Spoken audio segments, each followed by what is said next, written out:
I'm going to be rebuilding the Minnesota Vikings, but with the new addition of JJ McCarthy and Dallas Turner. But if you guys are new to the channel, make sure you like and or subscribe. If this video gets to 150 likes, I'll do whatever rebuild next that the top comment says. But for the team, it looks honestly a lot better in this offseason. I mean, they did lose some key players like Danielle Hunter, but they did get Dallas Turner, which I think was an amazing steal for them to trade up in the draft. They also traded up one pick to get their guy in JJ McCarthy. I'm really actually happy for the Vikings that they didn't end up trading 2 first-round picks to get JJ McCarthy. Surprisingly, Michael Penix went before him, but still, I'm not a huge fan of JJ McCarthy, but the fact that they only had to trade up like one pick for JJ McCarthy, I think completely justifies the pick. And the fact that they had Dallas Turner fall to number 17 to them is amazing. He's an amazing replacement for Danielle Hunter. I think the Vikings had an amazing offseason. Still, they got to fix some defensive back issues here and maybe some interior defensive line issues. But still, they put JJ McCarthy in a great situation. He has a great offensive line with Aaron Jones, Justin Jefferson, Jordan Addison, and TJ Hawkinson. I think he'll be put in a nice situation in Minnesota for the Minnesota Vikings. But anyways, for the rest of the team, going over it, Aaron Jones, he's actually 29 in real life. In Madden, they have him at 28 because we're technically in the 2023 season, but it's fine. We're not going to worry about that. Aaron Jones was a nice signing to help replace their washed out Dalvin Cook. So, I mean, that's nice that they finally got a real running back one ever since Dalvin Cook fell off. Justin Jefferson, I don't really need to say much past that. Jordan Addison, he's been great for the Vikings so far, especially since Justin Jefferson got hurt this past year. TJ Hawkinson is great as well. His contract is pretty expensive, but it might be worth it for the Vikings, especially since they don't have to pay JJ McCarthy for the next 4, potentially 5 years. Getting Andrew Van Ginkel was a nice signing for the Vikings, but they did get Dallas Turner and Jonathan Grenard, who is pretty underrated. Hitman is getting pretty old, and then Byron Murphy. He's a nice defensive back signing. I believe they got him in free agency, or they might have already had him. I could be completely wrong about that. But Lewis Seen, he's never really had a chance here to progress in real life because he's just been injured his entire career. He hasn't really done anything for being a first-round pick. So hopefully he progresses in real life, but as of right now, he's done nothing for the Vikings. So I'm going to try and progress him here. We're an 82 overall team. JJ McCarthy's put in an amazing situation. Let's see how we do at the midseason mark. 1-6, bottom of the division at the midseason mark. And if you guys are unaware, the second round of the draft currently hasn't started yet. So if the Vikings somehow trade up in the second round and draft someone, sorry, this is just how it is for now. But for our team ranks, our passing game is doing nice, but the rest of the team kind of just blows. It seems like that's how it is with every one of my simulations, coming off a loss to the Niners. Scouting national focus, I think it needs to be defensive back here. For the players ready to negotiate, Brandon Powell, don't really want. Everyone here, I kind of just don't really want. So I guess these guys, okay, position minimum guys, I guess the AI just forced them in. But Christian Darrisaw, I probably won't accept his option. I'll probably just give him his huge contract. But for now, $69 million. Nice. Let's move into the playoffs. 6-11, third in the division. Wow, Caleb Williams and the Bears do not seem to be having a good time. Our defensive rush game is the worst in the league, which is surprising. But, I mean, our interior defensive line kind of blows. Stats and awards. JJ McCarthy is low-key a baller. His pass rating kind of sucks, though. Ninth best offense, 29th best defense. Oh my God, 23 interceptions. He is atrociously bad. He needs to fix that, but his yards and his touchdowns are nice. Aaron Jones, 13 touchdowns, 4.4 average, 1,100 yards. Justin Jefferson, 1,300 yards, 8 touchdowns. Trent Sheffield here with 9 touchdowns, 1,100 yards. That's surprising. TJ Hawkinson, 700 yards, 5 touchdowns. Jordan Addison, I'd rather him get the reps than Sheffield, so I'll probably just start putting Addison in the slot. Blake Cashman with 137 tackles for a loss, 15 for Andrew Van Ginkel, sacks, 5.5 for Dallas Turner. That's it. Okay, I was expecting more, but 3 interceptions for Shaquille Griffin. Safety, 0 defensive touchdowns is 0. And the Chiefs beat down the Eagles in the Super Bowl as they beat them in another Super Bowl. Once again, Patrick Mahomes wins the Super Bowl MVP. Lamar Jackson wins another league MVP, and he wins the Offensive Player of the Year, but there are no awards here for the Vikings. In the NFC North, position minimum for my Vikings team. All right, I guess he retires. And then Kevin Zeitler for the Lions, and then Patrick Scales for the Bears retires. For the team upgrades offensively, surprise, Sheffield doesn't get start-av for that season. He should get start-av, but I don't even plan on re-signing him, so it's whatever. Offensively, we look the exact same. Defensively, Cashman and Jones both get start-av, but Patrick Jones is 25. He's a 66. He won't even make it to an 80 overall by the end of this rebuild. Lewis Seen only goes up 4 overalls if you subtract the morale going down, but Harrison Smith is regressing, and the defensive line needs some fixing. A lot of this defense just needs some fixing. It was one of the worst in the league. But anyways, hopefully J.J. McCarthy can develop with the great team that he has around him. Let's move into the re-signing. For the players ready to negotiate, Christian Darrisaw doesn't have an interest with the team anymore, but I'm still going to accept his option now that he doesn't have an interest. Before, I just wanted to pay him, but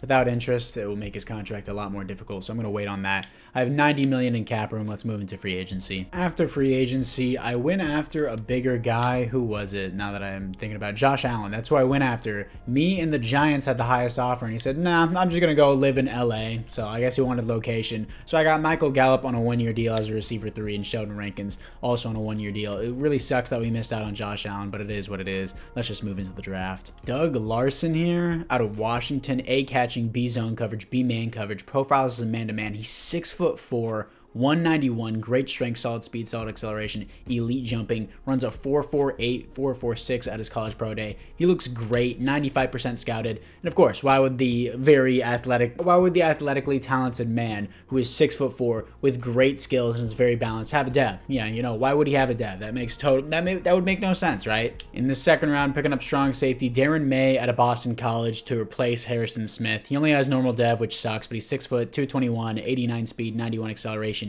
A hit power, A pursuit, A tackle, A block shedding. Why would the guy with a bunch of skills have a dev, you know? It's so stupid, right? Now, this is the team after the draft. It was just normal dev after normal dev, but we have a nice slot receiver here for J.J. McCarthy. I mean, I kind of want to put Jordan Addison in the slot, but I guess Michael Gallup would just play there. That's fine. Got Sheldon Rankins, Blake Cashman. Ivan Pace is actually pretty good in simulation. Where is he playing at? He's currently my middle linebacker. I'm going to move him to left outside linebacker. Ivan Pace, he usually develops really nicely in simulation. He's also pretty young, and I think he's actually pretty nice in real life. May, I'm going to start over Hitman. I know it's like Hitman's better, and I really like Hitman, but May, hopefully he can get a dev upgrade. Scene has the dev upgrade, so I'm still going to start him. Hopefully he can develop in Madden. And then who was my first round pick? Why am I blanking on this so hard? My first round pick was Larson. Yeah, 74 overall. He's a 73 without the boost, so he's not that great, but he seemed really nice being 6'4". We're going to put him in the slot as well. Hopefully he gets a bunch of reps with that. So apart from that, year number 2, not really a huge change to the team, but hopefully J.J. McCarthy can prevail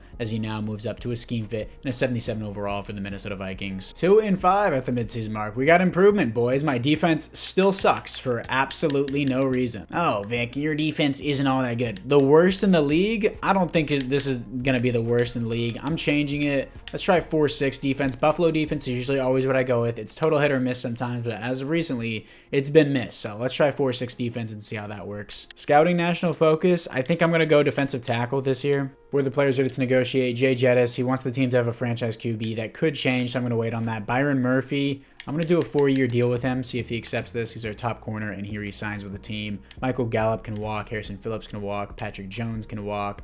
Cameron Bynum, I mean, I think I could get some trade value out of him because I don't want to just let him walk because he does seem like a decent free safety, especially with his youth. So I'm going to try and trade him away. And he's going to the Seahawks for a 4th round pick, so that's fine with me getting some value out of him rather than no value.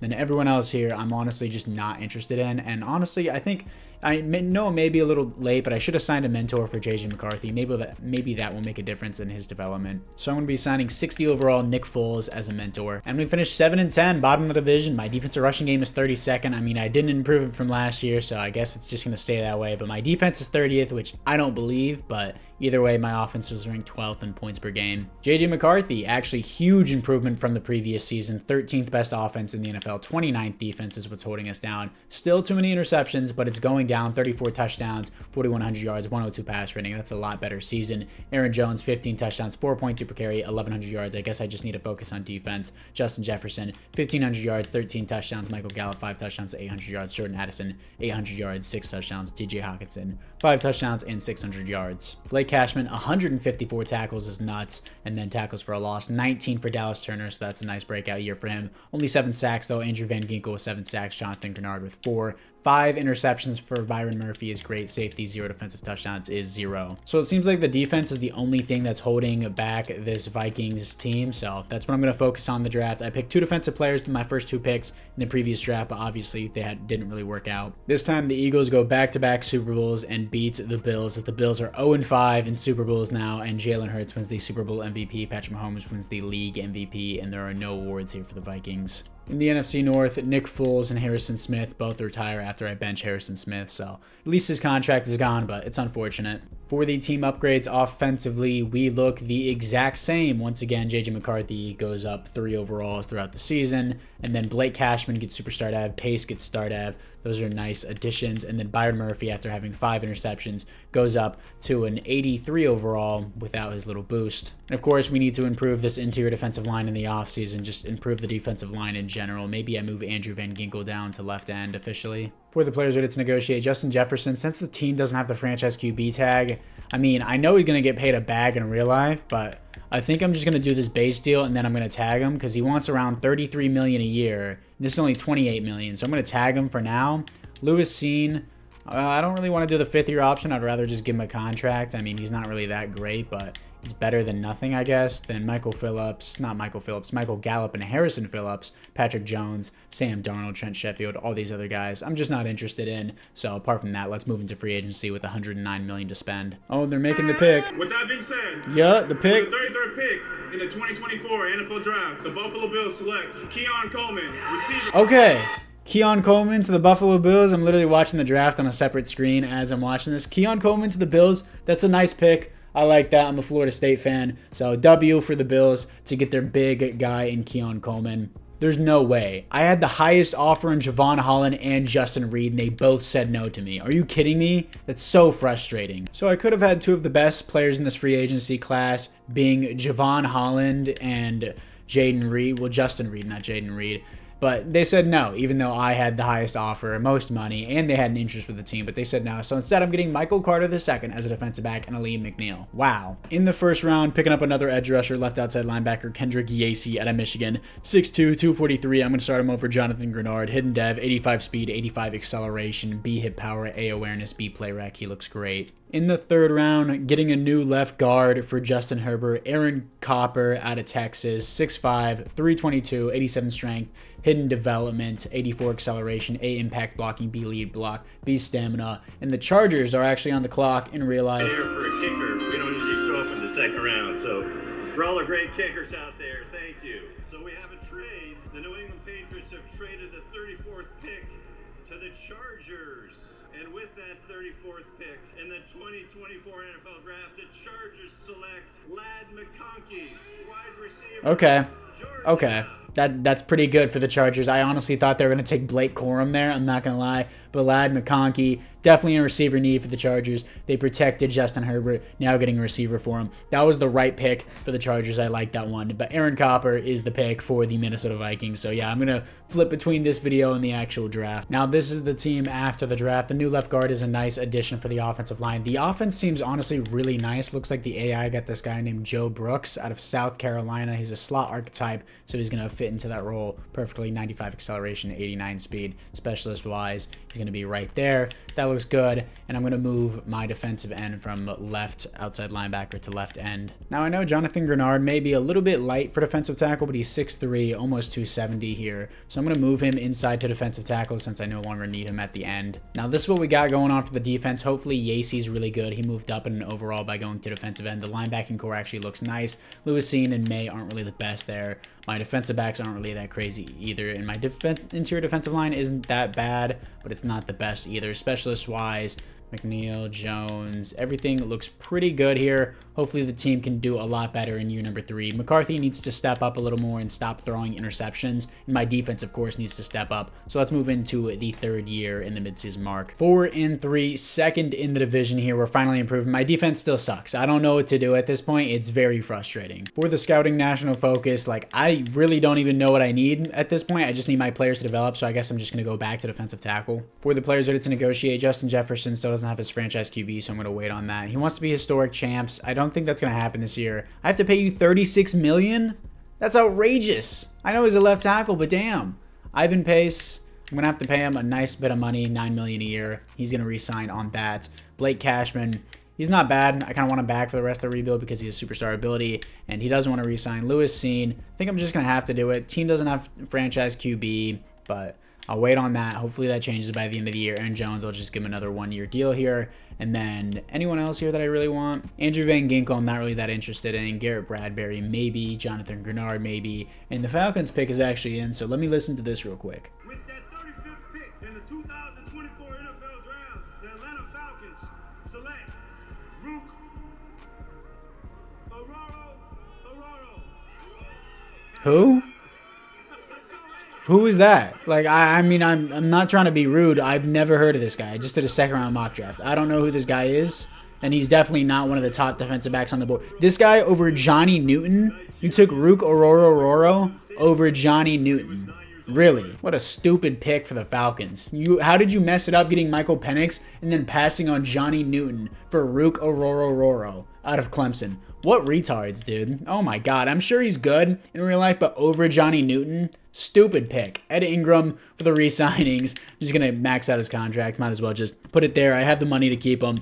We're in a bit of a predicament for the Vikings. Hopefully we make the playoffs in this season. But anyways, I'm going to accept the option for Jordan Addison and just move in to the playoffs. 10-7, top of the division here, coming off a loss to the Lions. That's fine with me. Finally making the playoffs here, and we're doing a good job of it. As JJ McCarthy, he's a top 3 QB unless he has the bunch of interceptions. Yeah, he's not even top 10.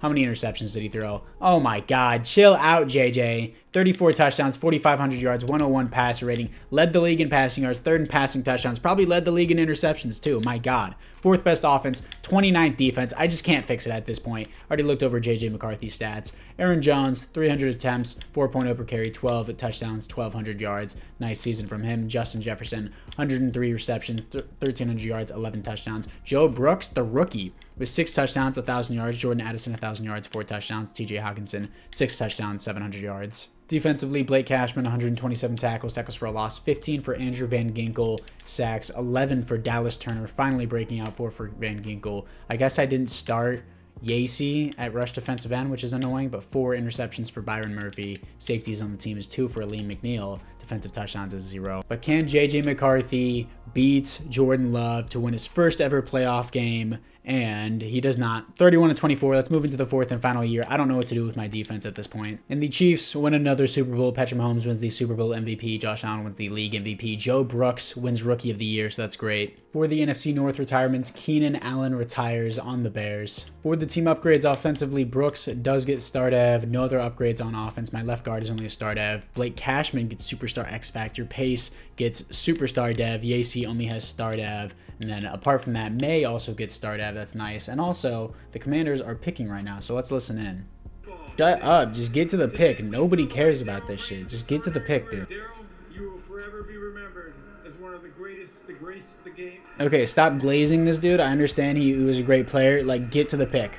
Nobody's here for this. Come on. With the 36th pick in the 2024 NFL Draft, Washington Commanders elect Jazon Newton. That's a good pick. That's a good pick. That should have been the defensive tackle that went for the Falcons. Of course, the Falcons just are screwing up the pick. But Johnny Newton to the Commanders. They already have Daron Payne and they already have Jonathan Allen, so it's even more depth for them at their defensive line. I mean, they lost Chase Young and Montez Sweat. I figured they would go edge here, but that's still a good pick, good value pick for the Commanders. I like that a lot there. But anyways, back to the game. Justin Jefferson, I'm just going to have to pay him a bag. He's getting $40 million a year. He re-signs with the team. Christian Darrisaw, he's going to get a bag as well because I don't have a franchise QB. He's getting $40 million a year. Dishing out these contracts, I'll accept that option for Jordan Addison. Blake Cashman's going to need to come back because he has that X factor and I want it on my team. Player-friendly deal. He's not interested in signing. How much money would it cost him? $16 million. I might just do that for the final year.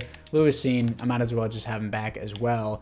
I'm going to take the tag on Blake Cashman, actually. Andrew Van Ginkel, Garrett Bradbury. Garrett Bradbury, I'll just sign for the final year. He resigns. Andrew Van Ginkel, Jonathan Grenard, and everyone else here, I'm just going to let walk. So past that, let's move into free agency. Yeah, so free agency has literally like nothing I need. Maybe Elijah Vera Tucker, but I already signed Ed Ingram. So I think I might just trade for a stud at this point, and I think I'm just going to get maybe Blake, actually signed Blake Cashman back already, so it really doesn't matter. But the Patriots are picking now, so I'm going to wait on that. With the 37th pick in the 2024 NFL Draft, my New England Patriots Select Jalen Polk, receiver, Washington. Okay, that's a good pick. Drake May gets a receiver. Jalen Polk out of Washington. That's nice. They did a good job with that. Good job, Patriots. I like that a lot. And after free agency, we got Chidobe Awuzie, and we also got DJ Reader. Not the best free agency, but I'm definitely going to trade for a guy. So now I'm trading away my first-round pick and my fourth-round pick for defensive tackle, superstar defensive tackle, Ed Oliver. It's apparently a huge problem with our defense, so I need Ed Oliver on this defensive line, and I got him. In the second round, getting right outside linebacker, Jerry Woodford out of Florida, 6'1", 235, 84 speed, 87 acceleration, hidden dev, A play rec, B awareness, and A tackle. He looks great. Now, this is the team moving into the fourth and final year. Looks like the AI picked up a hidden dev fullback, so that's cool for the team, I guess. But offensively, Aaron Jones has regressed, Brooks looks nice, and Justin Jefferson is up to 101 overall with those 2 XP points. And then Ed Oliver on the defensive line, of course, going to move DJ Reader up. Woodford is a 75 overall star dev potentially, so the team seems pretty good. And it's an 86 overall. Hope the team can do good. Honestly, JJ McCarthy has not developed for this team. That's what's really holding back the team. It says the defense is holding back the team. I can't necessarily do anything about that. I guess 4-6 isn't good enough. I heard base 4-3 was the best, but again, it's total hit or miss. I'm going to try this for the fourth and final year because apparently our defense has never changed. But JJ McCarthy, please stop throwing interceptions. Let's move into the playoffs for the fourth and final year. Okay, so the Titans just took the defensive tackle to Vondre Sweat out of Texas. That's a good pick as well. It's a nice value pick for the Titans. Vondre Sweat and Johnny Newton were taken after the Clemson defensive tackle that for some reason that the Falcons picked. They're stupid. The Falcons, I have no clue what they're doing, but Vondre Sweat and Johnny Newton after the Clemson defensive tackle, but Vondre Sweat is a nice value pick for the Titans as well. And we finished 14-3, top of the division. Our rushing game is 26. Me simply changing the scheme completely turned it around. Hopefully, J.J. McCarthy turned around his interceptions. It looked like he does with 120 pass rating. He looks like a league MVP, actually. He will be 4th for league MVP. He finally developed. He looks amazing now. Best offense in the NFL. Defensively, best defense. Wow, what a huge turnaround. 5,200 yards, 38 touchdowns, 12 interceptions. Still, he needs to bring it down, but at least he's developing. 120 pass rating is amazing. Aaron Jones, 15 touchdowns, but only 3.5 per carry, which isn't that good. Justin Jefferson, 122 receptions, 1,700 yards, 15 touchdowns. That's what you get whenever you have a 99 overall receiver. Joe Brooks, 8 touchdowns with 1,000 yards. Jordan Addison, 9 touchdowns. Not 9 touchdowns, 900 yards, almost 1,000 yards with 3 touchdowns. TJ Hawkinson, 7 touchdowns and almost 1,000 yards. Well, 908 specifically. Blake Cashman, 114 tackles. Tackles for a loss, 26 for Ivan Pace, which is great. I don't know why he's coming off the edge, not Yacy, but still. Sacks, 12 for Dallas Turner. He developed nicely. 6 for Kendrick Yacy. 5.5 for Ed Oliver. Interceptions, 1 for Chidobe Awuzie, and 4 across the entire team, which is a bit lackluster. Still the #1 defense in the league. 0 safeties and 0 defensive touchdowns. So let's see who we're going to be taking in the divisional round here, and we're going to go from there because we haven't won a playoff game yet. So I'm going to hop in against, I'm assuming the Giants have Danny Dimes now. Based on his contract, they should still have him. Nope. Daniel Jones is a backup getting paid $58 million for his final year of his contract. Addison Dyson, superstar dev out of West Virginia. He seems amazing. He was actually a lot better than my other guy. I think I had this guy named Calhoun in my Malik Neighbors Giants rebuild. He's a lot better than him. But anyways, I'm going to be hopping into this divisional round against the Giants to see if we can move on to the conference championship in the 4th and final season. And the Rams are picking. Is he going to give the yap session? Let's see. Nope. Yup. He said, oh. Who are the Rams going to take? Okay, Brandon Fisk, mad fast defensive tackle to the Rams. W. I actually predicted that in my second round mock draft. That's a massive W. And the 3rd defensive tackle goes off the board. So keep in mind, Braden Fisk, Vondre Sweat, and Johnny Newton were on the board. And the Falcons take a Clemson defensive tackle who is potentially a day 3 guy. Falcons move, dude. Falcons move as the Rams are completely capitalizing on the defensive tackle slides right here. So W for, I think the past 4 picks in a row have just been defensive tackles. W move for the Rams. But here we are against the Giants. They're going to open up with 3 points. We're going to respond with 7. Then we're going to get the ball back, respond with another 7 here. 14-3 against the Giants. They're not going to capitalize right before half. We open up the half with a punt. And then 17-3 against the Giants. Nice stuff. Defense is doing amazing, which is the first time this entire rebuild they've done great. Finally, the Giants score their first touchdown, but it's way too late. 34-10 as we beat the Giants, and we're going to be moving on to the conference championship with J.J. McCarthy. Here we are in the conference championship. Here here to face the 10-7 Carolina Panthers. I want to know if Bryce Young and Xavier Legette both developed. Bryce Young did develop here. Did Xavier Legette develop? No, he did not. He's not even on the team anymore. That's interesting. But can the 14-3 Minnesota Vikings with home field advantage beat Bryce Young and the Panthers to move on to the Super Bowl? Here we are against the Carolina Panthers. They're not going to start out with anything. We're going to respond with 7. They're going to put 3 on the board there after taking a huge drive into the end zone, 14-3 against the Panthers. And they're finally going to take their first lead of the game, 17-14, 17-17.5. We're going to open up the half with 24-17 against the Panthers. Just put another touchdown on the board, make this a 2-score game. We do. 31-24 right now. Do not choke this game. Do not choke this game. Please don't do it. Wow. It didn't even give me a chance to hop in whenever they made it into the red zone. That made no sense. It's 31-31. We have 3 timeouts, 16 seconds left. I think I can actually get into field goal range. So I wasn't able to get in field goal range. We're in overtime now. They're going to open up with 3. And wow, I don't even get a chance to play whenever I have key moments on. All right. I guess the Panthers win, and this is going to be a failed rebuild. So the AI screws me and doesn't allow me to hop into the game, and that will be it for the rebuild. JJ McCarthy finally developed in the final season. He's an interception machine, but maybe long term he could be a lot better. Maybe this team could be a lot better, but for right now, that will be the end of this rebuild. Maybe I'll come back to it whenever the Vikings finish their draft, because I'm currently, of course, watching the second round as of right now, as you guys know, throughout the rebuild. But I thank you guys all for watching. As of right now, yes, it is a bust rebuild, but I think I will come back to this later. But anyways, guys, I thank you guys all for watching. And apart from that, I'll see you guys all in the next one.